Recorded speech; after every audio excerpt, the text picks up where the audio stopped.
अभी हम पढ़ने वाले हैं सोशलिस्ट इकोनॉमी, क्योंकि हम इकोनॉमी के टाइप पढ़ रहे हैं। ठीक है, पढ़ने को तो मैं बहुत लंबी डेफिनेशन तो मैं बता सकता हूँ, पर एक सिंपल और मिनिमल डेफिनेशन मैं तुम्हारे सामने पेश करता हूँ। देखो, it's a economic system where governments own everything.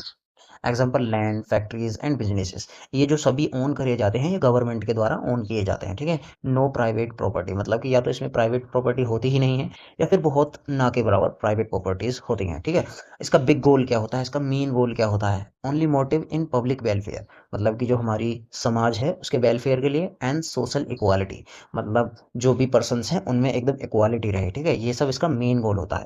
अब देखो इसमें प्राइस, हमने कैपिटलिस्ट इकोनॉमी में पढ़ा था कि डिमांड एंड सप्लाई के बेस पर प्राइस डिसाइड होते हैं, पर इसमें उल्टा है।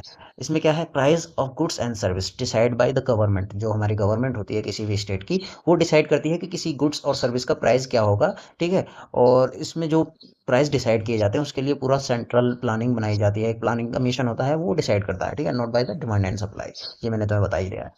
इसके सबसे बड़े एग्जाम्पल क्या हैं, कौन से कंट्रीज इसको फॉलो करते हैं, देखो यूएसएसआर, जो कि 1991 में टूट चुका था। अब मेरे को तुम बताओगे कमेंट करके कि वो कितने देशों में टूटा था। ठीक है, एंड सेकंड कंट्री है क्यूबा, और थर्ड कंट्री है नॉर्थ कोरिया।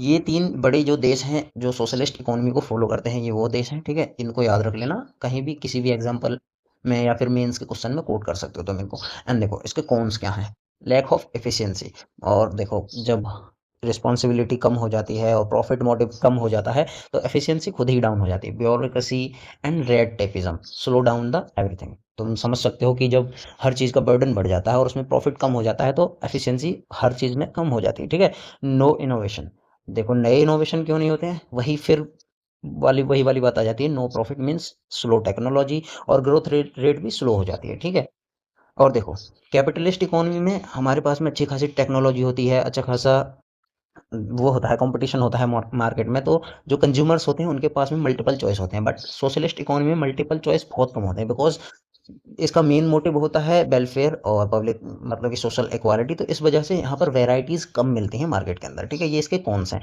इसके प्रोज क्या हैं, social security, social security means किसी भी पर्सन से दूसरे पर्सन के बीच में ऐसा कोई हीन भावना नहीं रहती है कि ये छोटा है या अमीर है या मैं गरीब हूँ, ऐसी वाली कोई ये नहीं रहती। ठीक है, गारंटिंग बेसिक नीड, मतलब कि गारंटेड बेसिक नीड मिलते हैं like food, health and education, बिल्कुल समानता से सभी को मिलते हैं, किसी के साथ में भेदभाव नहीं किया जाता है। ठीक है, नो एक्सप्लॉयटेशन, मतलब कि कोई कंपनी होती है या फिर कोई वर्कर के साथ में कोई एक्सप्लॉयटेशन नहीं होती है, उसको जाति रंग भेदभाव के अनुसार उस पर कोई भी ऐसे तंज नहीं कसे जा सकते हैं। ठीक है, ये इसका बहुत बढ़िया वो है एक।